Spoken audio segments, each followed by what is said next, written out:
Hey everyone, we are live. Apologies for the delay there. We've been having some seriously wonky internet, and by we I mean me. It's definitely on my end as the hosting end. I won't throw you under the bus there, Mike. It's definitely on me. Good evening, everyone. Welcome to another episode of System Link, our combined podcast and gaming stream tonight. As always, I'm joined by my ever jolly co-host, Mike Hazelton from the Xbox Guide. There's me using the same vocab every single time. How you doing, Mike? How's it going? Yeah, really good. It's been a while since we've done one of these, a couple of weeks. So yeah, Yeah. itching to get started. Yeah, we had, I think, a really good regular cadence of that, and then just life got in the way. We weren't able to pick it back up again. So it's lovely to have our back into the routine. We had Burly Bird live on Monday, which was Hellblade 2, which I really A enjoyed. good one.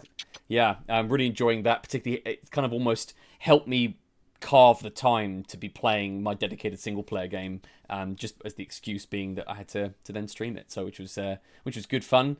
Tonight we've got a really nice mix of our conversation this evening. We're covering a few different bits and pieces, calling back as well to the recent Nintendo Direct, some nice little highlights from that, as well as a bit of a comparison between Xbox's Fragpunk and PlayStation's Concord, as well as tipping our hat to the, well, my favourite game of all time, Beyond Good and Evil. The 20th Anniversary Edition came out this week, finally, having leaked ages ago. Then was, I think, at one point, I think it was released on PC accidentally. Players were actually able to access it. It was then taken down, and now they finally, released it officially, which is really nice to see. Big Manny, good evening. Well, my internet went out for a minute, but I'm here now. Okay, so some possible Hemel Hempstead wonkiness going on then in that case. Just really bizarre. It kept disconnecting when we were on our standby screen. So I think there's like 4 clips of just our loading screen on Twitch right now. So we've got some tidying up to do before once we wrap up this evening. We thought we'd kick things off just by diving into a really interesting news item that came up. I think it was end of last week, wasn't it, Mike? The Xbox Amazon partnership, where they've now officially got the Xbox streaming app added to the most up-to-date Amazon Fire Stick devices.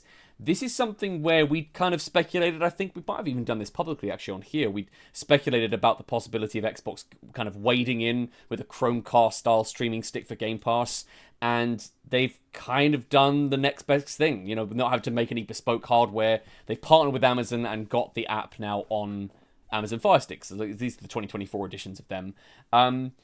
What was your kind of gut reaction to that? Because I know we've been talking about Xbox's strategy for a while, looking at handheld, looking at the streaming stick. What was your initial thoughts on it? Yeah, like it makes total sense. I feel like they should have done it Mm. years ago. There's so many apps on these sticks now. I don't know why it took them so long, unless Amazon were maybe trying to protect their gaming division or something like that. Um, yeah, really surprised it hasn't been available before, but good to see it coming out. I think the only alternative place you could get it was on the Samsung TVs, wasn't it? Yeah, the So 2023 and onward televisions had support for the Xbox app in the same way. It was all just on the streaming platform for them. And I think they've then since patched in their 2022 TVs as well. So it was in a little bit more accessible. I think they'd already had a quite close partnership with Samsung for a while. There was some officially branded, I think, Xbox, designed for Series X branded televisions that they put out. So it made sense that they would go with them first. But this is sort of a first real step for Xbox really pushing streaming on a very mainstream device, which is, Fire Sticks have been widely adopted, much like Chromecasts have. So it was nice, I think, to see them really trying to dip a toe into that without necessarily having to put out their own hardware. Which had kind of been something we'd already speculated, like we said before, right? We'd kind of been thinking that they would do something Xbox specific, but maybe it was more cost effective. I've been wondering that if it was maybe better rather than R&Ding a bespoke piece of hardware, that actually it made sense just to partner with something that was already out there. you do wonder though, like how complicated can it possibly be? There's Mm. so many of those sticks now. Probably some of them are pretty readily available. You could get like a Chinese one and Yeah. take it apart to build your an improved version. It's odd to me that it's taken so long, and also I think it needs to be on Chromecast. It needs to be on every Yeah. device. I don't like this really slow rollout. Mm. Samsung TVs, and 2 years later it's on Fire Sticks. Is it going to be another 2 years before it's on something else? They just need to get the ball rolling with this. Yeah, I'm surprised they haven't partnered with Apple. Maybe there's something kind of like corporate beef there with Microsoft. I don't know, Probably. but like Yeah. I was expecting like to see like you could very easily see those Apple TV devices supporting the Xbox streaming. I think that would make a lot of sense for them. I wondered too actually if it's partly being held back by the fact that it's still technically branded a beta. It's still, Xbox Cloud streaming is referred to in the brackets in beta, which for me, I feel like they just need to go to a full release. That surely at this point, they've got enough testing data and, well, we've seen with the queues for Starfield when that first dropped, the wait times were insane. There's clearly demand for it. They've got decent Game Pass subs, in the Ultimate tier. Get it out of beta. Just remove it. Does make it seem sort of unofficial and not ready when it's got that branding associated with it. Yeah, and the marketing for Game Pass in general has, I think we said before, is just terrible. Look, if you're looking at mainstream audience, who would probably be the audience for this sort of thing, why not bundle the benefit of having a first party device is you can bundle Game Pass with it, bundle a controller with it, and then sell it really cheaply so that people can play Sims 4 for a year for like 50 quid, the same price as probably buying Absolutely. Sims 4, but you've got a controller and you've got this stick and you can play other games on Game Pass. I don't know why they're not way more aggressive with it, unless they're worried about server capacity, because we obviously had the issue at the end of last year, I think it was, where there were queues for cloud gaming. But I don't know, it's a bit of a weird one. That considering that was the direction Microsoft seemed to be going in, as opposed to consoles, that they're not being their usual aggressive selves with it. So yeah, it's a bit of an odd one. And we've seen the investment in it too, where they talked about upgrading the server blades from Series S to Series X hardware. So they were obviously wanting to push the performance side and make it, more responsive to the end user. They're willing to do that level of investment at a time which, by the way, was when there were still shortages of the silicon to make those consoles. So it wasn't like they had an abundance of stock anyway. So they've made some sacrifices and put money up to get it to a decent spot and hopefully make it the market leader in terms of the, like I said, the response times, latency, etc. So yeah, it's another classic case of the spend and the strategy on one side and the marketing on the other just not synergizing together. And that is a strange problem that they faced, which, great Xbox Summer Showcase or not, there are still some pretty fundamental issues that they need to address there. I think they need a Game Pass division, almost. A Game Pass marketing team, a Game Pass hardware team. Yeah. They've got this team that looks after game preservation, a vacuous team. We don't know what they do, probably don't do anything. It's just a PR stunt. They need people really focused on this, really focused on driving Game Pass subscriptions. And I get the impression it's basically all bundled into the main team. I think it needs more focus and as opposed more, to to be more of a priority. Xbox Live, it's kind of yeah, absolutely. So switching gears now, we've got a few bits and pieces that came out of that really actually what ended up being quite a strong Nintendo Direct, kind of quite surprising really. They've made it very clear, as Nintendo often do, that we're not going to be talking about Switch 2. There's no news coming. We're going to be in the fiscal year, but we're not going to be showing anything in this particular showcase. And we got several I think actually quite surprising titles out of that. The first, actually, one of the games that opened the show was a new Mario and Luigi game. Now, when I first saw this, I was convinced it was just going to be a remake, much like what we saw from Donkey Kong Country, and we've seen from them, re-releasing Wii U games on Switch, because, I was one of 12 people that actually bought a Wii U. But it turns out this is a completely original new title in the series, and one that I don't recall us seeing on a home console for a long time. It's always been a DS handheld franchise. Great trailer. I really like the art style. Yeah, that's cool. Yeah, and actually was probably the one that stood out in terms of it being not just a similar aesthetic, something we'd seen before. It feels like it's kind of shooting for its own unique look.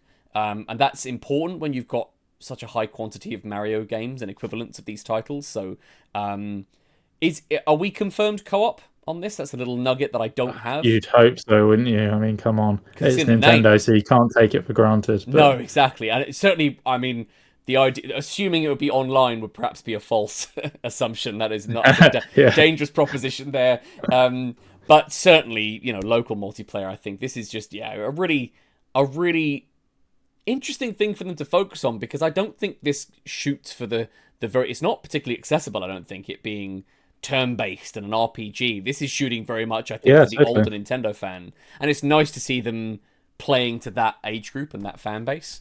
I don't really have a history with this series. I mean, have you played many of these games? No, not at all, to be honest. You wonder... We're talking like AAA. Where do you think this sits? Is this like a typical Nintendo... Not a cash grab in the sense of it's a remake or a remaster, but is it one of their quick and dirty releases, or do you think they're putting the focus on this? I think, given that it's a November release, I think this has been cooking for a little while. I think something like Zelda, which we'll come to in a moment, I think that is actually a cheaper and easier game to make, because they've gone with the Link's Awakening style, which they'd already done a lot of the work modernizing those graphics for the Link's Awakening remake. So I actually think that would have been an easier sequel to produce than this, because also they haven't, as I recall, I can't remember the last home console release for this particular franchise. I can only think of the handheld ones. So that might have to do a live fact check on myself there. But well, that neatly segues us into Zelda Echoes of Wisdom. Again, when I first saw this, I was thinking it was going to be some kind of like Zelda DX or Link's Awakening style remake. Immediately more interesting to me that it's a sequel, that it's its own thing, and that you're playing as Zelda. But I think, to speak to our previous point, this was definitely it's a much quicker turnaround from announcement to release as well. That's often an indication to me that it's not something that's been cooking for that long. If they've been able to get it ready and then announce it and then release it in a relatively short turnaround.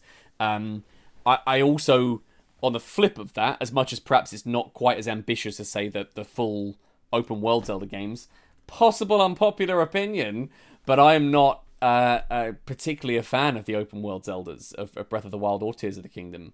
I long for the focused, linear, dungeon-driven Zelda games. So actually, I think this speaks to me more than perhaps the more recent entries. I haven't even bought Tears of the Kingdom either. Let's put that out there publicly too. Well, me neither, but I need to finish Breath of the Wild. I was more positive about Breath of the Wild than you, but still, similar problems. And I think they're definitely trying to make it evoke Breath of the Wild, like with some of the shots in this trailer and the logo as well. Obviously stylistically very different, and like you say, probably certainly a lot quicker to produce.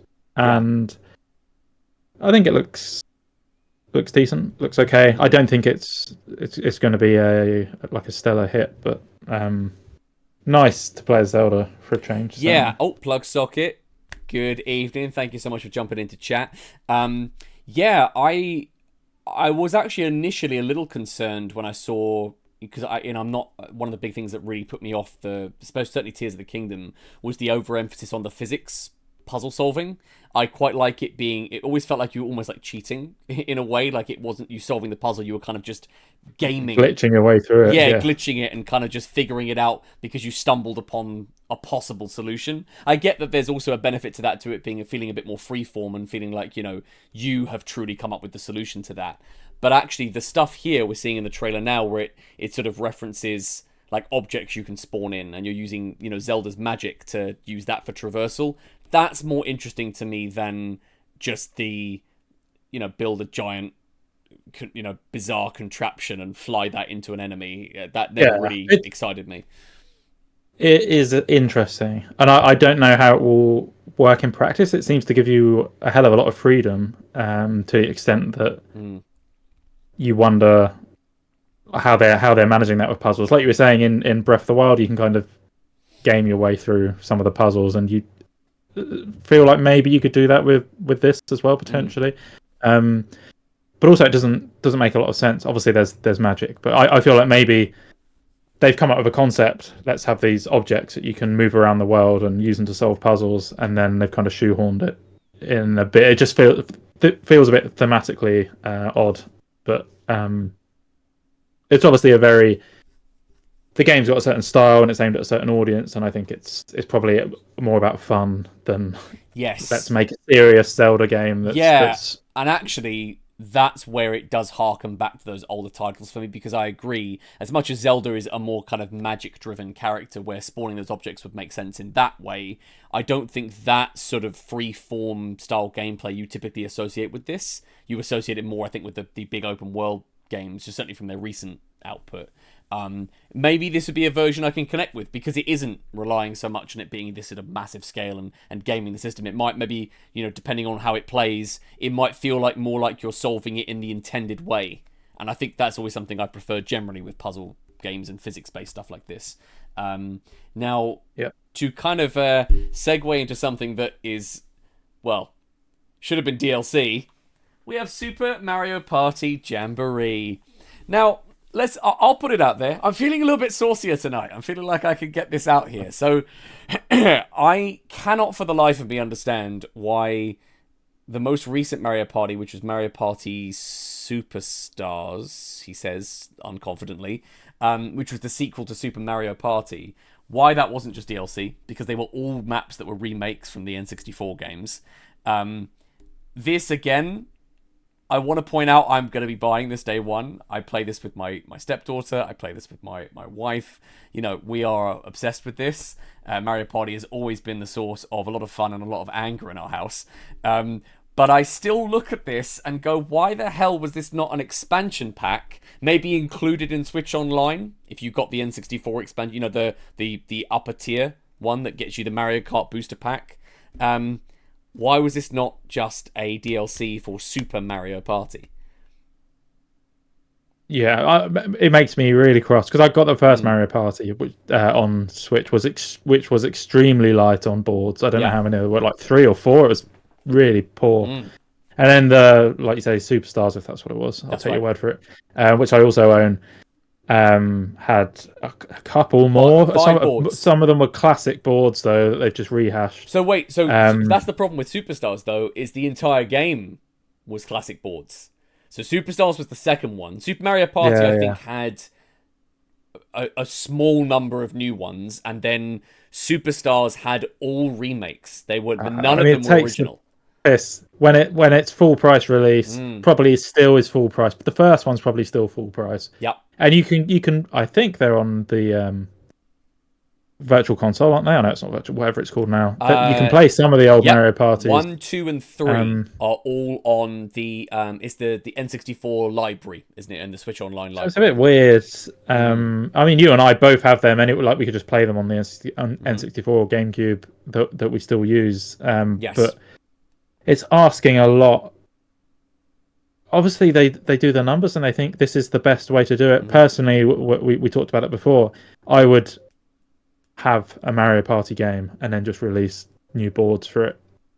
You charge whatever £10 per board or something is probably not an insane. When you're saying it's £60 for 3 or 4 boards in the first Mario Party game. Well, yeah, and I look at this as I wish this had been the first game we got on Switch. Because actually, if you separate our justifiable frustration with the previous 2 Mario Parties, this actually, it's 5 new boards, 2 classic boards, a 20-player online mode, and you can play the mini games and just the normal Mario Party boards online as well. This feels like what I think it should. There you go. There's the 5 main boards with the 2 remakes. But this is. I thought, Mario Party on Switch, that's going to be great, so I got it. Not enough content. The second one, it's got more boards in. I'll get that one, and it's got online multiplayer. Then you get it, and they're disappointed again. And then there's another one. Have they finally got it? I'm not buying it again. So they've fooled me twice. I'm not doing it, unfortunately. But hopefully they've got it. It's the Mario Party formula. Is obviously that's why we have so many Mario Party games. That's just how they do it. But it's in this day and age is disappointing, in my opinion. And could have been done, I think, in a more cost effective from them from a development side, but also a consumer benefiting That's the way. trouble, isn't it? It's Nintendo. They don't care. No, they So don't. that you would certainly think most publishers would look at it and they think, hang on, we've had millions of people that have bought the first game. We're releasing another one quite soon afterwards. Mm-hmm. And we're basically saying there were features that weren't in that probably should have been in it, or they held them back for a future release. Could we just patch the game? Yeah, Nintendo don't really do patches, so I guess not. But it's a bit of a sour note for me as someone who's bought the first two. Yep, for sure. But if you're coming in at this point, I think it was great. Yeah, absolutely. That's what I think where I was coming from, in the sense of wish this was the Switch game that we got in Mario Party. This is what it should have been out of the gate.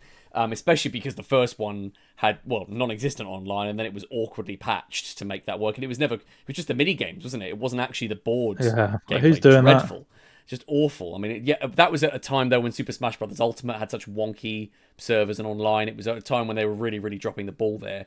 However, I watched that Nintendo Direct with my stepdaughter, El Marie. I looked across at her, and her face lit up when this came up. So I know I'm buying it. Yeah, they got the Mario Kart circuit or whatever it is, the raceway board and the shopping center board both look really cool. Yeah, to be fair.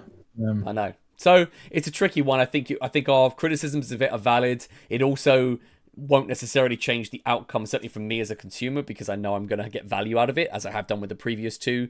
I just wish it was done better. I just wish it was done in a more cost-effective way for us, and that made sense in terms of the associating the value of the full price, asking price, with what you're actually getting in the game, particularly that second game, which was just remakes. Plugsocket coming with a big comment here, a bit off topic, but been working on game again recently. You've always been someone to look up to as a role model. You've inspired and helped me to move forwards and lock in with game development. Big up, King. Well, Plugsocket, thank you so much. I know exactly what you're referring to there. Keep at it. Do it for you. If you love working on that stuff for yourself, doesn't matter whether it finds an audience or not, you do it for yourself, and if people check it out, well, then that's icing on top. So, nice one, man.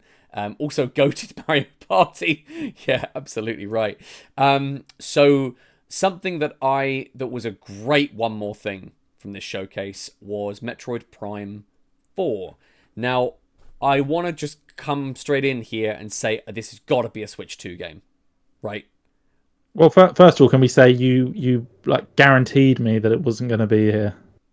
I did. Yeah, I was like, no chance. And then I said it would definitely be there, mainly to Nintendo made us happy. I disappointed you.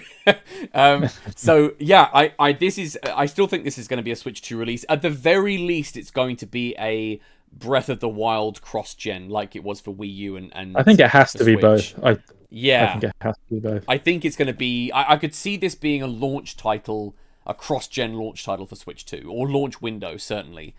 This will be running on Switch 2.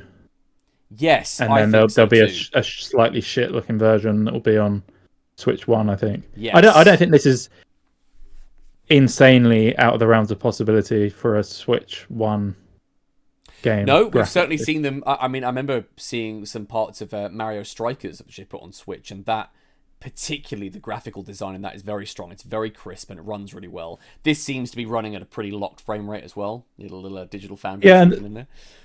It looks really nice. I think Nintendo are brilliant, especially with Zelda, at getting the most out of the console and making things look good. If you look too closely, then you can kind of see it's a bit rough around the edges. But like they give their games a certain theme that works really well with what the console is capable of. Yes. And I think the textures look really simple, but it works in that stylistically world. Yeah, exactly. So I think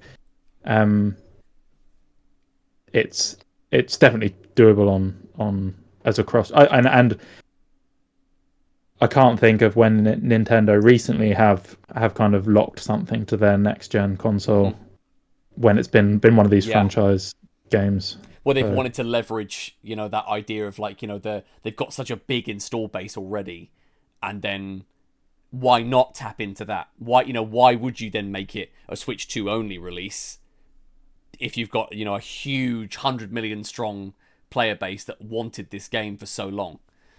Well, I think it also won't do, like, it's not going to do better than Mario Kart because it's a slightly different audience, and I think to try to get it in front of that audience, you need it to be on the original Switch. You won't get people buying Switch 2 to play Metroid other than like the hardcore people that like Metroid. You're not going to get like families and things buying it for Metroid. So I think it makes sense for it to be cross-gen. No, that's fair. And actually, I think beyond that, I don't think it looks particularly, in terms of what they're offering gameplay. Well, we haven't had a deep dive on it yet. I'm sure that Direct's coming in the future, but it looks like the Metroid Prime games on the GameCube.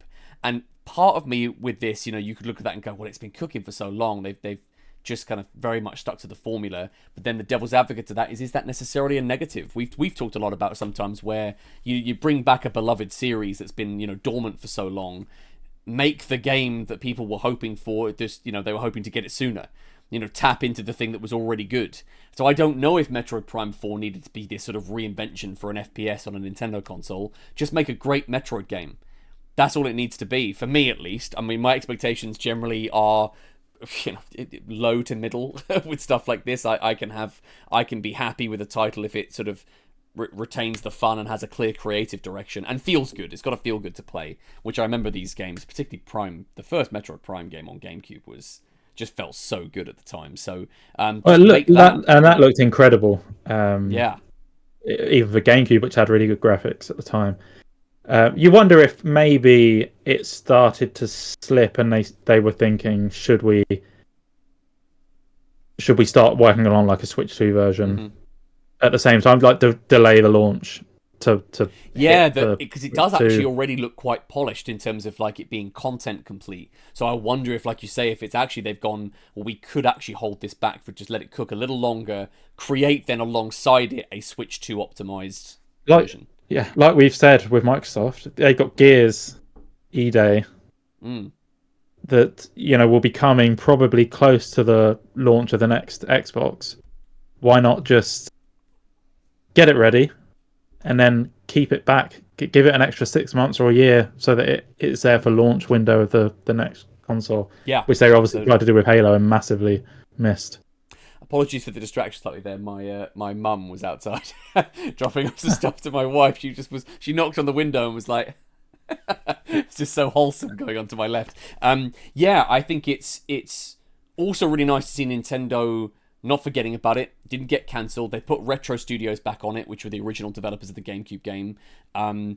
It's obviously probably as a result of that developer change ended up kind of rebooting, and they've then come in and understood what makes a good Prime game, which is just having that, the feel of the movement, the lock-on targeting, the scanning, got to record the logbook, all those things that are present and accounted for in that. And that's just shows me that they understand what kind of game they're making. It doesn't need to reinvent the wheel. I don't need that from Metroid Prime. For me, I just want to have a, they've shown that a little bit. Metroid Dread, they experimented a little bit, going back to its 2D origins, but doing something that felt quite mechanically different. And that's great. They've had that as a spin-off. And now they're getting back to something familiar, and that's what a great way to kick off, and not only end their showcase, but then kick off into potentially into next year. I think the only franchises we need innovation from, and that's even debatable, is Zelda and Mario, where they have to kind of try to keep them fresh. Personally, I would rather have, like you, I'd rather have Zelda more akin to what it's been in the past, but. Mario, there's so many Mario games, they have to do something a bit different. Metroid, you get them very rarely, so people just want them. Similar to Smash Brothers and Mario Kart, you want that experience, don't you? I agree. Yeah. And actually, you mentioned Zelda there, thinking about that, like, Wind Waker was visually so different, had different, items and movesets, but fundamentally it was still, and it was actually semi-open world in a sense because of the ocean travel, but it still felt like you were progressing through a dungeon and unlocking things and getting new abilities, and that sort of had that Zelda loop, even though people cite it as being this great reinvention. I don't look at Wind Waker as being some massively different installment. It visually, yes, looks so different, but I think it still evoked those, Ocarina and Majora's Mask at the time, and then Twilight Princess and Skyward Sword felt like really logical iterations of that. We wanted then that sort of that ongoing traditional style, but with a few little tweaks, and that's maybe what they tried to do then with Breath of the Wild and Tears of the Kingdom is go completely the other way, which found a whole new level of success in a different space. It just isn't for me personally. But yeah, so we kind of switching gears, and we're doing pretty well tonight, covering all the main, the big three console bases.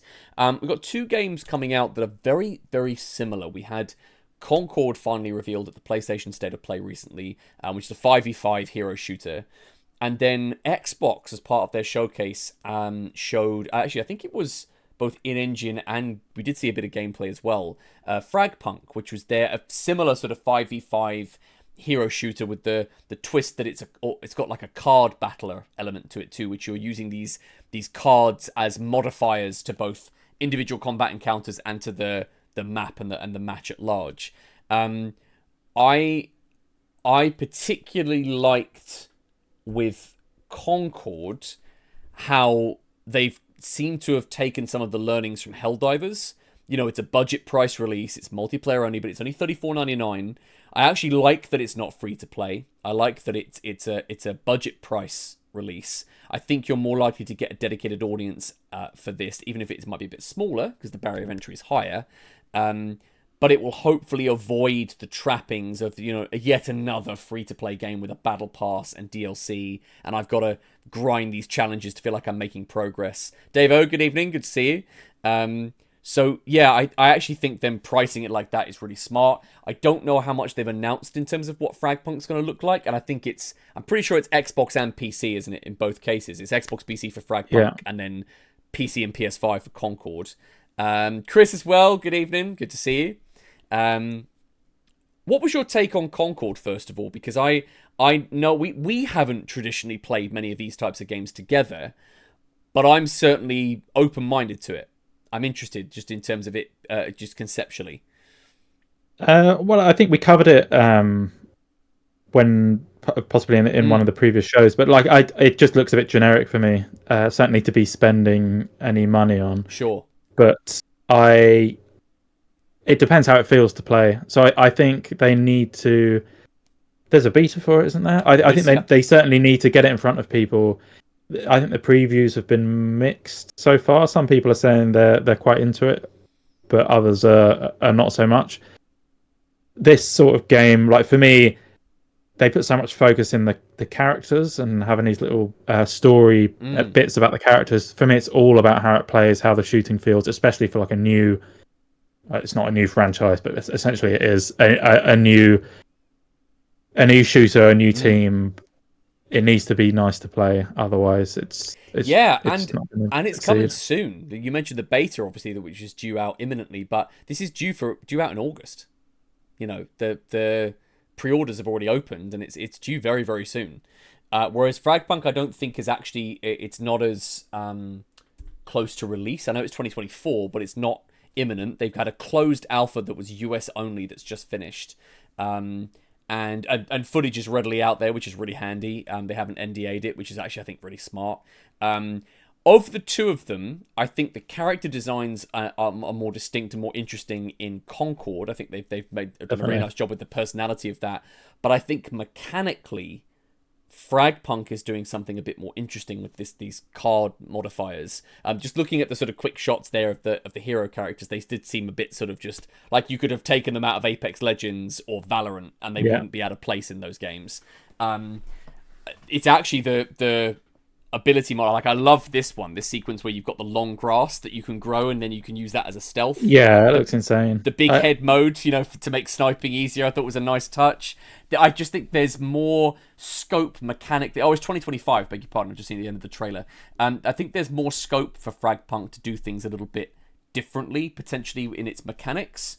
But I also think that it perhaps is a little bit more generic from a character art perspective. So definitely a strengths and weaknesses to both. I'm very interested to see what they add to this over time. Especially that, having a deck of cards of abilities gives you basically limitless scope to expand with time.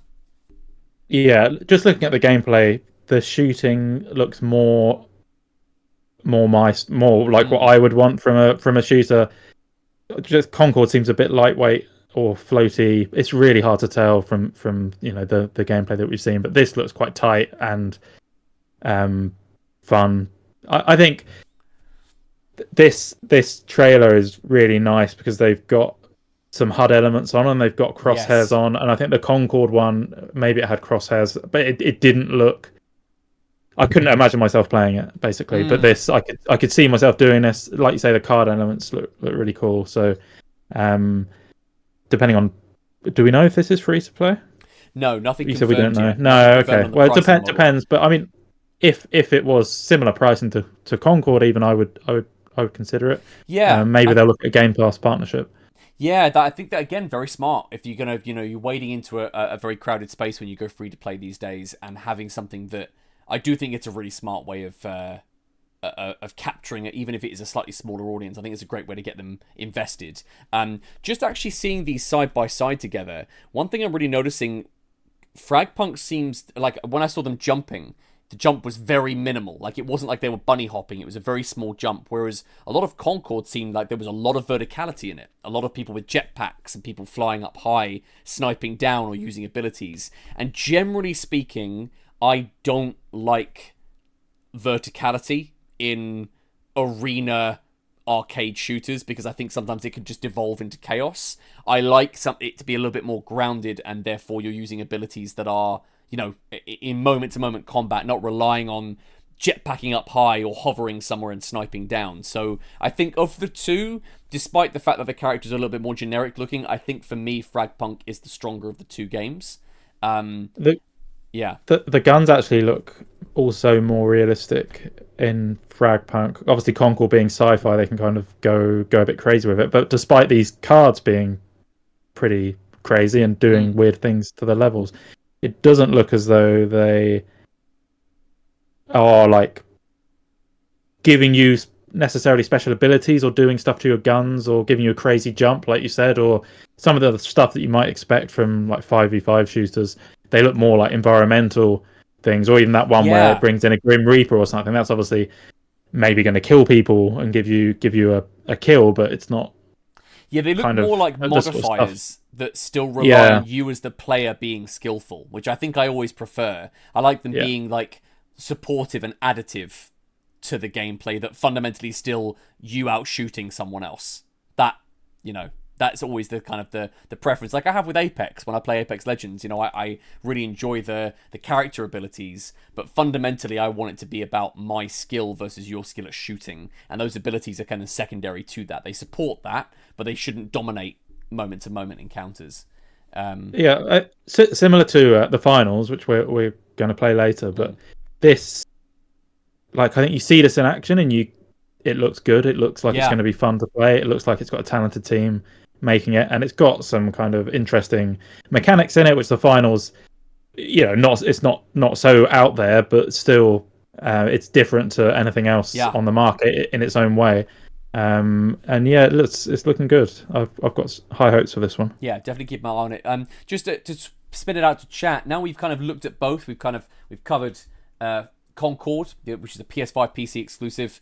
We were kind of covering that a moment ago, and also just discussing Fragpunk as well. What's your preferences? If any of you have seen any of the trailers previously, or hearing us talking tonight, what's kind of your preference in terms of do you prefer the slightly more vertical, ability-driven nature of Concorde's gameplay, or something a little bit more kind of boots on the ground, but then with ability modifiers that's offered in Fragpunk? Kind of what are your thoughts based on what we've just been discussing there and everything you've just seen here? I am really curious to see what Fragpunk's pricing model is going to be, whether it is in fact free to play or it is another budget price release. I was really. That's the part of the trailer that I thought was really interesting, where they the level flipped. I know obviously that was part of the CG trailer. We didn't see that, That's what made me think of the finals, because obviously they've had to design the levels in the finals Yeah. based on it being completely destructible, and it just made me think they're really going to have to have thought about the level design to be able to have them be modified in to such a massive extent. Yeah, to have that make sense. No, I totally agree. Jim Business coming in saying skill over abilities every time. Yeah, I think we're in agreement on that. Abilities in games like this are really nice. It's a nice sort of additive feature. Having it be a card ability that you're going through, I think, is a nice twist on what you'd expect from that formula. But I agree. I think bottom line, it should be about your reactions, your tactical play and positioning, and ultimately your skill winning over anything else. Davo saying, more finals with Burly Bird, yippee, that's good to see. Yeah, Mike and I, this is our stalwart, this is our go-to game at the moment, so yeah, absolutely loving that. Big Manny, whatever kind of shooter Doom is, that's very much skill over abilities, I think. It's all about, like classic Halo, collecting weapons, dominating the map in certain areas. That definitely would be skill over just abilities every time. Davo mentioning, I wish abilities had less effect over gameplay. Yeah, it definitely depends. I certainly find it more annoying if the game is generally more quote-unquote realistic. So like I found sometimes Battlefield and Call of Duty sometimes leans too heavily on equipment and stuff that's really, really out there, rather than just grounding it in, you've got better aim or better reactions than the other player. And yeah, Davo agreeing there. Yeah, Doom definitely would be an example of a more skill-based approach to an arena shooter. I'm very intrigued to look at both. I think Concord's doing some really smart things with their pricing, and Fragpunk just stylistically and what they're doing mechanically, I think is really really eye-catching. Jim Business coming in again. There are some games with skills added in that I never even use. If you can still take part and win without using the abilities, then it's better than forcing you to have to use them to keep up. Yeah, that's a really, really good point. Very interesting, too, that you mentioned that even with the option of using them, you choose not to. I used to actively avoid picking up active camo in Halo, where you can be invisible, or the rocket launcher. Even sometimes if it was dead in front of me and I probably should be grabbing it to support my team, I would actively choose not to pick up those items because I'd almost feel like it was a bit of a cheat or just a bit too easy. I'd rather challenge myself to not have to use I used to not like the pressure. Like if I picked up the RPG and then like fuck it up, or someone kills me and takes it on the other team, I couldn't deal with it. But similar. I think if it needs to be a good enough shooter that if you take out all the extra stuff, it would be fun to play from just a standard FPS multiplayer point of view. Yeah, 100%. And if it's falling back on abilities to make it fun, that's no good. But we don't know at this stage. That's like I was saying, Concord needs to be fun. First and foremost, the shooting needs to feel good. Fundamentally, mechanically, it's got to feel good to be playing it. No, I agree. And yeah, actually, the sniper rifle for me, and actually in any game, if it was any kind of sniper pickup, Halo particularly, and I felt like I was just skimming people's heads, not popping any headshots, that would always find like the guilt, the lack of skill guilt would set in. I'd often I'd pick up like a plasma rifle just to swap it out because I knew that I'm not doing anything useful here, and therefore would just avoid it entirely, just because it just or, too much. Like Battlefield 1943, you have that artillery strike thing. Yeah, you get in that and you miss everyone, and it's the worst. And it has such a slow call in as well, where everyone knows it's you that's in there in the bunker. You see it coming overhead, and then it just lands on air. It just does nothing. Yeah, or your own team. Yeah, or you end up just blowing up your own vehicles, right? Which is just a horrible, horrible feeling. So something, just to switch gears now to something that I am finally thrilled that is finally now seen the light of day after its, first of all, its announcement leak, then its release leak that happened, was the 20th anniversary edition of Beyond Good and Evil. Officially my all-time favorite game on any platform in any genre. I remember buying this for the GameCube when it first came out. I've got it positioned here, just over in the backdrop. One of my absolute I was so immersed in the story, in the world design, and the characters. It's important to acknowledge though that it's not a perfect video game, because no 10 out of 10 is. Mechanically, it's very, very rudimentary. There's some stealth elements to it. The combat is pretty. I think it's 1 or 2 button, combat, unless they've changed that obviously for the remaster. But it's very, very simple. I think partly its simplicity is what attracted me to it, and what kind of kept me hooked. But I just remember there were so many things in it from a game design perspective where, like, I remember that there was these barriers around the edge of the ocean area where you weren't allowed to go outside them. And then your hovercraft, your main vehicle, unlocks the ability to jump. You get like a sort of propelled move, and it doesn't hit an invisible wall. You could jump outside the barriers, and then these drones would fly in to sort of tell you to turn around and go back. But that, conceivably, having seen the barriers there, you would never, as the player, perhaps want to try and jump that when you knew that up until that point you never had the ability to do that. And I just always remember that moment really sticking with me as something really special, is that it felt like the game was encouraging you to break its own design. And that was something that really resonated with me. And then, obviously, now fast forward to today, seeing this, remastered in 4K 60, adding in elements from Beyond Good and Evil 2, confirming that game is still, in fact, coming out. That they've got characters and moments being referenced now back in this game that were going to appear in what is a prequel, essentially, to this. Just feel good vibes all around. I saw this coming out, and I was just so chuffed to see that it was finally seeing the light of day. Yeah, I played the remaster quite a lot on Xbox, and this actually visually looks better. Like I can tell from the trailer that it's a step up. Yeah. And although I wasn't as into it on GameCube as you were, I think it playing it more recently, it kind of takes all the best bits that you think of when you look back to that generation, and does them all brilliantly. Like I don't think it does that much that's completely innovative, but it does so many different things really well. Like having the hovercraft, being able to upgrade it in the garage and stuff, in addition to all the combat and the platforming and the story and it's just, there's a lot of elements in there. They're not, if you pick them out individually, they're not particularly revolutionary. A lot of them are very simplified, but it's their combination as a whole. Everything has been given a level of polish and attention that really is quite special. And I remember actually when you also, another reference to the hovercraft, when you upgraded it with a space engine and you could lift off and you just literally took off and went up.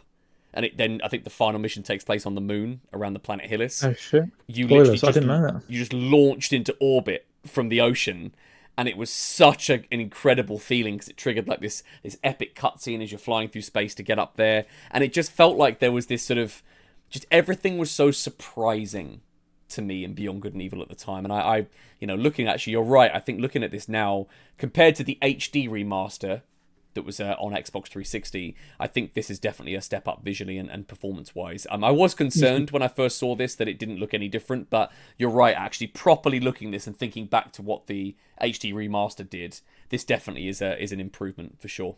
The character models, especially the pig, I don't know his name. You'll have to Paige. Remind me. Looks really good.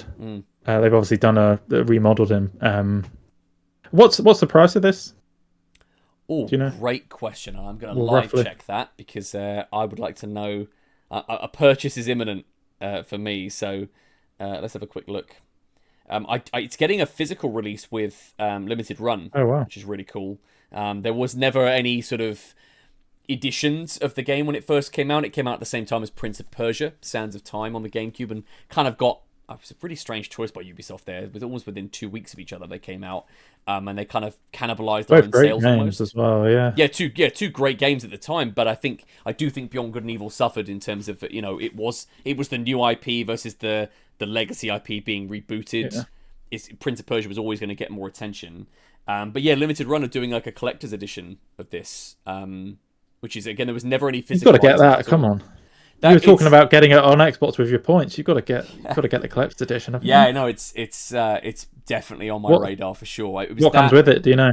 No, not a clue. Their pre-orders go live on the 12th of July, and they normally announce it like a week before. They kind of show it on their Twitter. There's only one other one that I've got from Limited Run because Alan Wake 2 was so disappointed when that didn't get a physical release, and they've done a great edition for that I just was like I can't resist. I've got to say, smartest price I've could have wanted for this, $17.99. That's insane. Yeah, I was going to say 30, and well, yeah, yeah, and just I feel like I'm really negative on Nintendo, but obviously Donkey Kong, the remaster of that or whatever it is, remaster. It's not a remake, is it? No, it's just a remaster. Yeah. And what, 50 60? And that's a remaster of the Wii game. Like, we didn't get it on Wii U. We finally now got it on Switch. 50 quid.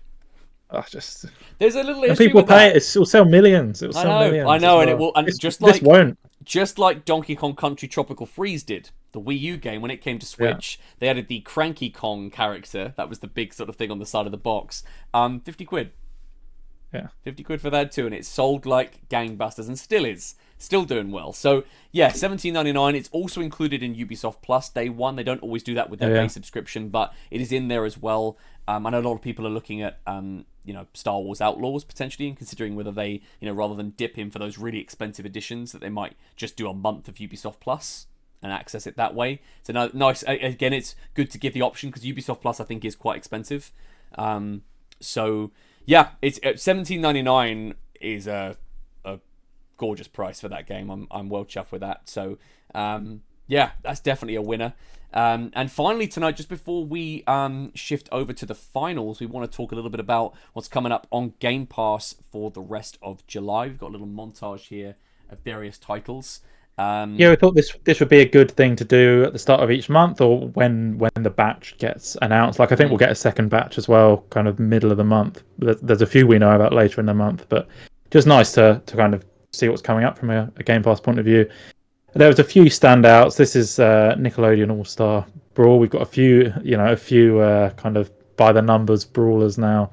I mean, if it's your sort of thing, then I guess it's decent. It's got about 77 on Metacritic, so it's but certainly better than the first game. And yeah, if these characters are up your street, I think it would be worth a try. Yeah, nice. I mean, we've kind of gone a bit cold on multiverses, haven't we? So actually, I couldn't even deal with the menus. Like I'd prefer it not being free to play. We were saying, wouldn't we? And it also just was so janky. It was really unresponsive in parts. So yeah, that's definitely one worth checking out. I actually have I have fond memories of Journey to the Savage Planet. I played this. I reviewed this actually back in the day when it first released. And it is actually a previous Game Pass title. It has been on Game Pass I didn't know it dropped out, but yeah. Good to have it back. And it's 2-player co-op, so I'll be pitching it in rotation, I think, for a future sesh potentially. Yeah, I remember it was on the list, and then I think it dropped off. Yes, that's right. That's right. And it always had some really we mentioned Metroid's recording to logbook. That's got elements of that in here. But I think because it's also quite tongue in cheek, it's a sci-fi game that's sort of very inherently silly. I think it will suit us down to the ground. I didn't know this at all. This is the case of the Golden Idol. I didn't have any foreknowledge of this, but it seems like just yet again another great way for an indie game to get some eyeballs and discoverability. Yeah, it's a couple of years old on other platforms, but I don't think it's been on Xbox before. I think this is day one on Xbox, although Xbox Wire didn't say that, but I think that is the case. And it's mid-80s on Metacritic, so if you're into like retro point-and-click games, one to try out. I think it's nice to have this variety on Game Pass as well. Well, yeah, look at this. I mean, having the 3 games so far. Yeah, it couldn't be more different. And having another sports title, I always love it when Game Pass includes sports games, because that is going to give those titles a really good boost if they have online multiplayer. But it creates that sort of diversity that EA Play has. We see the NHL games, we saw FIFA historically on there, the racing titles they have. So to have another sort of strand of sports games on Game Pass, even 2K have always historically been really good at supporting it with NBA as well. The 2K games. And this is how you get a different audience onto Game Pass, by having these. Yes. Like a cricket game is fairly niche. It reviewed really badly, but I think if there aren't many choices with cricket games, and I think this is the sort of thing that gets different people to sign up for Game Pass, having this breadth on there. Absolutely, which again, Annapurna, one of the most reliable indie developers out there. They love Game Pass, don't they? They do, yeah. So much of their stuff is on Game Pass. Yeah, them and Focus Entertainment as well. They're always really and Devolver. We've often seen a lot of their titles go to Game Pass, which is lovely. Neon White, obviously another sort of indie hit. Now, I cannot pronounce this. I saw it and I got very nervous. Well, yeah, sounds like a sneeze or something. I don't think we need to. But I love the look of it. It's kind of physics based, more about exploration rather than doing anything like massively stressful. It's going to be like one of those relaxation games. So I think there is quite possibly a dark story to it if you get into it. And again, this is I think a day one release. It's been on other format like this. Yeah, it's been on PlayStation and PC. Yeah. But yeah, day one on Xbox to Game Pass. Now, this one I had seen before. Magical Delicacy I had seen before. I think I saw the Xbox Wire post about this as well. This to me also, like, this feels like if you grew up on the SNES or those this type of game where it's sort of like very text heavy. It's got a very it's a slower paced thing. Not quite the sandbox of but it definitely ticks that sort of slightly more relaxed vibe. If you're not looking for something too intense, something like this I think would, it's the opposite of something 2D like Ori, because Ori, which is, requires you to be so switched on and so precise. I think that Magical Delicacy kind of, allows you to be a little bit more laid back while playing it. Yeah. And I like that they've kind of been restrained with the graphics, because often a lot of the pixel art games, they add kind of flourishes to it that weren't there when you were playing at the original like pixel generations. But that's very much, looks like you said, it looks like a SNES game. Very authentic to that. Flock is multiplayer co-op, so it could be one we try out. Again, just like a fun exploration game. A playground to mess about in with your friends, I think. For sure. And this has caught my eye for a while. I've been looking at Flintlock for a minute. I keep seeing posts about it on Twitter, and I don't know enough about it in terms of, I can't remember if there's co-op in this or if it is single player only. I'm always on board when you get sort of those sort of very AA style publishers creating new IP. Banishers, Ghosts of New Eden is one of my favourite games of the last year or so, and this has a similar sort of it in some ways reminds me of Greedfall in a way, that sort of like AA RPG that actually is trying to stretch a little bit. It's trying to do a little more with its budget and its scope. Now I know the name. It looks great. It looks really cool. I need to look into it whether it's co-op or not. Dungeons of Hinterberg, I know the name, but I don't know much about this. I recognise the title. Yeah, this was at the showcase. I think we possibly ran this trailer before. But yeah, coming out this month. And it's a pretty traditional RPG, but it has the kind of social elements of something like Animal Crossing or Harvest Moon, where you go into the town and talk to people, and kind of it has that extra dimension to it. This trailer's kind of focused on the town specifically, so I love the graphical style as well. I would definitely be giving this a go. Yeah, no, for sure. And I think that actually the idea that we've seen it already in the showcase, and now we're all those day one releases that can often get lost in amongst a montage of titles being announced one after the other. We're now seeing those games, and getting a day one announcement to go alongside it's lovely. These last three, I don't know this at all. Hinterberg and Kunitsugami, all day one, all look pretty good. Like AA. I mean, maybe Dungeons of Hinterberg is more indie, but certainly Flintlock and this, I think we'll find quite a big audience, and they're pretty big gets, I think, for Game Pass. So those are the sort of the back half of the month where you'd expect we'll get some more of the kind of smaller games announced around mid-month. But looking like a good one. Yeah, for sure. Especially in terms of variation. And then actually over the next couple of months, we're going to be pretty busy with betas as well across platforms, with the Concord beta. Marvel Rivals has a beta as well. Fragpunks is obviously US only right now, but we're going to be seeing quite a bit of that as games sort of kind of start cooking and building up towards their end of year releases. We're still waiting for exact dates on a couple of Xbox big releases towards the end of the year, like Indiana Jones and Avowed. Although Avowed, I think it possibly leaked from their own website that it's going to be November. I think there's not much announced for August. September we've got Stalker, which is will be a big Game Pass release, and Age of Mythology. So and then kind of the latter couple of months will be really busy, I think. Yeah, for sure. Well, that about wraps it up for this latest episode of System Link. Thank you again, Mike, as always, for joining me for our podcast segment. It's lovely to have you here, my ever loyal co-host. And we are going to be sticking around and keeping these good vibes going with just a couple rounds of the finals season 3, which I think I've just put a review up on thatHITBOX, which is the gaming website I also run in association with Burly Media, and I think it's the strongest season yet in terms of the quality of the map, the new additions. It's made a good game even better.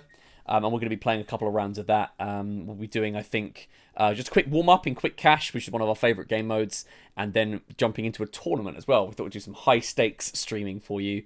Thank you again, everyone, for jumping into the chat. It's been lovely to see some couple new names in there as well tonight, which is really cool, and getting those back and forths going. It's really, really appreciated. We do help. We are so grateful for your support and everything we're trying to build here.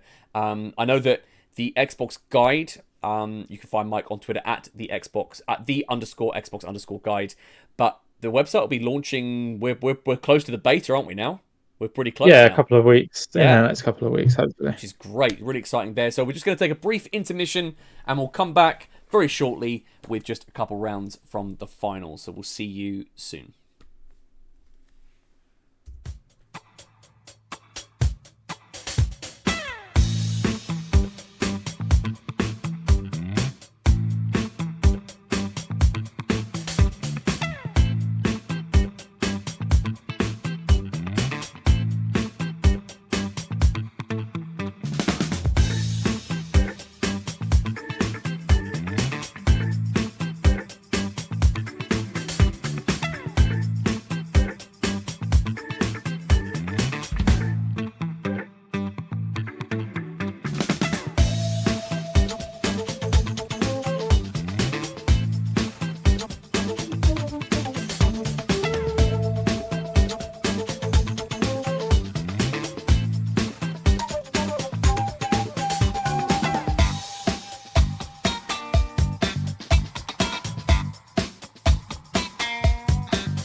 To consume or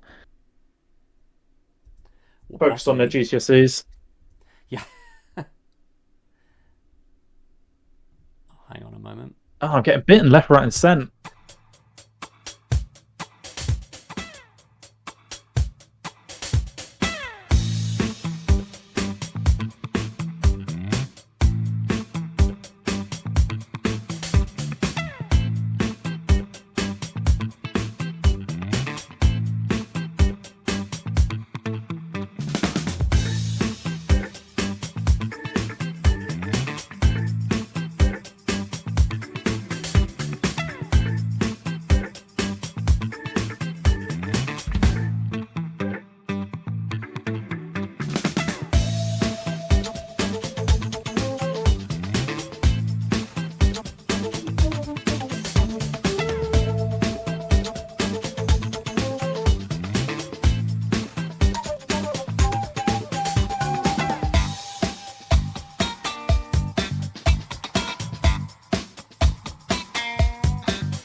And we are back. Big Manny here in the chat.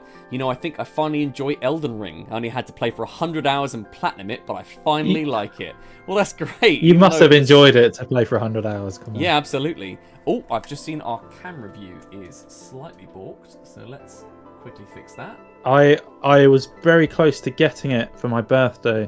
Okay. But then I realised you have to basically complete the game, I think, to be able to play the expansion. So I decided not to. I'll just hopefully wait until it's both are cheap, and then I'll pick it up. It'll be would that be something you try and do like a sort of like a summer game or something, or if you have some time off? Well, probably a bit longer once the price drops. It's a good shout. I mean, I didn't really enjoy Bloodborne. Again, I know I'm just rocking out some controversial takes tonight. Don't like Zelda, don't like Bloodborne. But I just, everyone's loving Elden Ring. It's almost like, it's one of those ones where I feel like I can't ignore it. Like The Witcher. Tricky. Yeah, The Witcher 3 is another one. Just because I never liked the movement in that particularly. Big Manny, I just love the Souls formula, but struggle with open worlds. Yeah, I think generally speaking, I always prefer stuff that is a bit more directed, a bit more linear. I've played some great open world games, but yeah, just for the most part, I definitely gravitate to the more sort of narrative-driven, more directed experiences, or competitive multiplayer like this, which, you know, man, this is just ticking our boxes, isn't it? I think it's the bloat that I struggle with in open world games. So, you know, like The Witcher, you go to a notice board and you pick up like 10 side quests, and I just really find that difficult. I prefer like you have like 1 or 2 active side quests at a time, rather than like 100. Yeah, for sure. Because also it just feels like it's, you know, could you please collect these 10 berries? I always feel like that's so forced. Yeah. And that can be really disengaging, I think. As we haven't actually... We've played quite a lot of this season 3. So the main change is we've got a new map, which is very different to anything that's come before. And we'd actually said we were hoping for a more realistic map after this particular one came in, I think, in the last season, which is kind of out there. I'm not a massive fan of this map. And the direction the game seemed to be going in was towards more futuristic stuff. But yeah, it's nice that they're bringing it back, because I think it definitely is better suited to the more grounded theme. Yeah, no, I agree. I think it's really nice that they've got now. They can point to some real variation again in here, right? That they've and yeah. This bow that one of our teammates got is new. So it has a... Oh, I'm getting some lag. Yeah, it kind of varies the gameplay mechanics a little bit too there, because you have to consider, you know, how long you're holding the drawstring for. Oh, it's a Mon Mothma attacking me. Also, I'm getting terrible lag. Am I coming through okay? Yeah, you sound alright. On your side? You sound alright. I can't even move. Is it lag central? Yeah. I can see you. You're definitely in. So you've got the thermal bore as well, which allows you to take out objects at range. Which is a really nice touch. Are you still... Because I see you turning. Yeah, like I can't actually move on my screen. I've got all the warning indicators. Yeah, like lag or packet loss. Then let's quit. Let's just go to a different... Try and load in again. The big splash picked up a cash box. God, we've struggled with the internet tonight, and we're starting late because my internet kept disconnecting, being very wonky. Hence the 4 different VODs I think we have for this now currently tonight. And now, yeah, we're getting some wonkiness here too. Our teammate's a bit fucked, isn't he? Yeah, sorry, buddy. Sorry, pal. Good luck with your bow on your own. Good luck with your bow. You got no support from your heavy or your friendly light. So sorry about that. And I've been using the winch, which is a heavy, an addition for the heavy class. Basically pulls things towards you, and it works quite well as a combo with like the sledgehammer for the heavies. But I've been using it to winch the cash out box. Ah, nice. Yeah, we've seen that a couple of times. Are you still in the game, by the way? Struggling to load the. I might hard quit the game, I think. Do you reckon it might have been a quick resume issue, maybe? Well, it was quit, and then I went into it before we started to check there wasn't an update or anything. So maybe it was just left over from that. Yeah, no, fair enough. Standing by in the lobby. Yeah. But yeah, I think just the possibilities of what that winch, like you said, like, you know, taking the cash out box down, you know, dragging it away, or you know, I've seen people like blow out the floor or dematerialize the floor, drag the cash out box down, and then rematerialize the ceiling to seal it in. Yeah. Which is great, and then going up around it, and you know, it just adds so many interesting sort of layers to the sandbox, which is you know, really really exciting to see them still mixing up with that formula. I'm struggling to connect. Oh man, having some wonky business. My connection. Yeah, connection's fine. I will also close the game as well, just to make sure. Give it a little refresh. I'm in now, but it took an age to get in. Okay. Could be some wonkiness, couldn't it? Could be the finals having a bit of a moment. I know that definitely our stream woes at the beginning was definitely me. I watched my internet disconnect itself. So ever since then, I think it's been most part uninterrupted. I can see the stream time, 1 hour 13. So back on track. Invite now sent. I'll see you. Maybe we'll get put back in with Boy. Quick cash. I've seen something that people have started doing is like building a platform using the goo gun. Right. And then like detonating it. So using, I think, the anti-grav cube like a goo platform, and then detonating, because when you connect a certain number of goo balls together, I think it's 15 or something, then they start to explode and it kind of propels it across the map. I just love people finding new kind of physics-based stuff with this. See, this, so I like the experimentation within this, because I feel like that's not going to break a combat encounter, but it's players looking at ways to explore different traversal options. I think that's always really interesting. They're using like passive abilities to do that. That's not going to, I think, suddenly make people get like crazy numbers of kills and team wipes, but just nice to see them experiment. Yeah. Ironically, with our restart here, I think we've ended up with a better map. Skyway Stadium is a pretty safe bet. Yeah. One of the first maps I think I ever played in the beta was this one.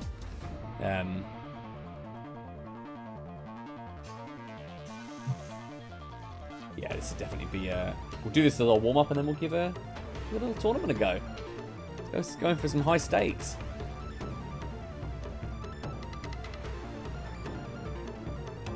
I do feel like I'm taking a long time to load into the rounds, though. I was going to ask if you were in yet. Yeah, no, I'm not. I'm still load screen. But the first one took a while, though. So I'm not sure what the scoop is there. Yeah, I was just saying if there's any issues with it.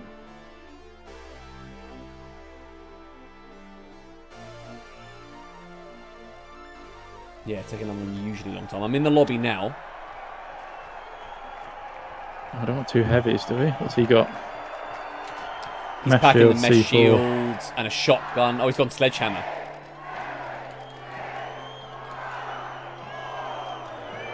Oh, you got the healing beam and the defib. Nice.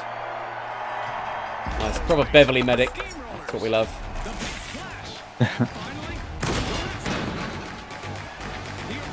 Oh, I'm cool. I've got a door. No, still doing it. Oh no, still packet loss. That's better. Are you playable? No. Oh man.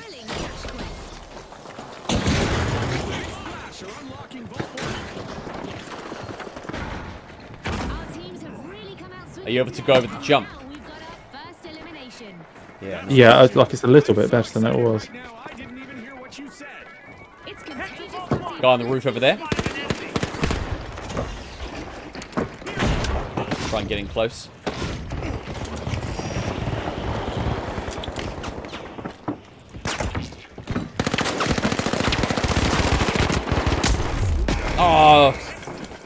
bode in the back. Bode in the bottom.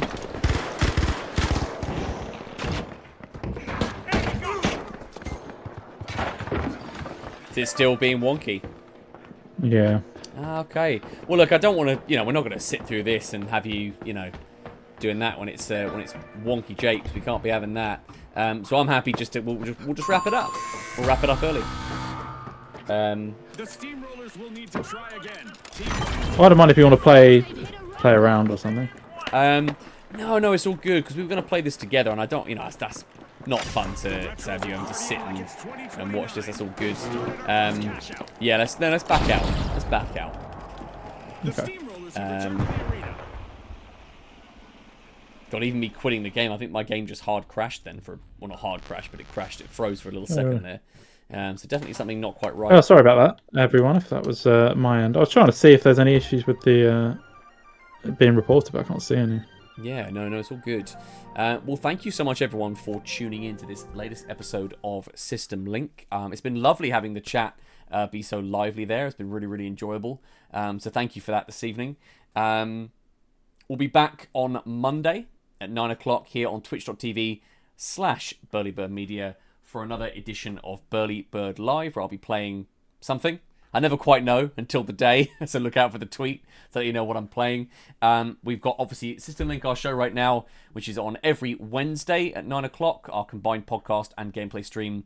But you can also find us over on YouTube, on Facebook, Instagram, and Twitter at Burly Bird Media. And we have various different bits and pieces going on right now. We've got the latest episode of Some Drivel, my interview with the Soundlings. We've got new episodes of all our various podcasts going up throughout the month of July. Every Monday there'll be something new, including a brand new episode of my jolly podcast with Burly. So Burly and a T, just two dads chatting about their hobbies and their life. Trying to navigate the challenges of adult responsibility. That new episode is actually going up on Monday, so there'll be a new episode of that. We've already shot that. And also we have 2 more episodes left in the limited series Tag and Bag, featuring the legendary Jeff Steitzer, the voice of the Halo multiplayer announcer. So again, that will be going live. There'll be new episodes of all of those shows going up on Monday on our YouTube channel. And then we have Burly Bird Live on a Monday at 9 o'clock here on Twitch. And then finally System Link on here on Twitch as well, with Mike from the Xbox Guide at 9 o'clock, twitch.tv/BurlyBirdMedia. Thanks again, everyone, for tuning in. Really appreciate you taking the time to check this out. If you haven't given us a follow, please do. We've only 2 away now. We've got 48 followers. We're 2 away from hitting that 50 goal for affiliate. So please, if you get a chance, please consider giving us a follow. Thank you again, everyone, and we will see you next time. Yep.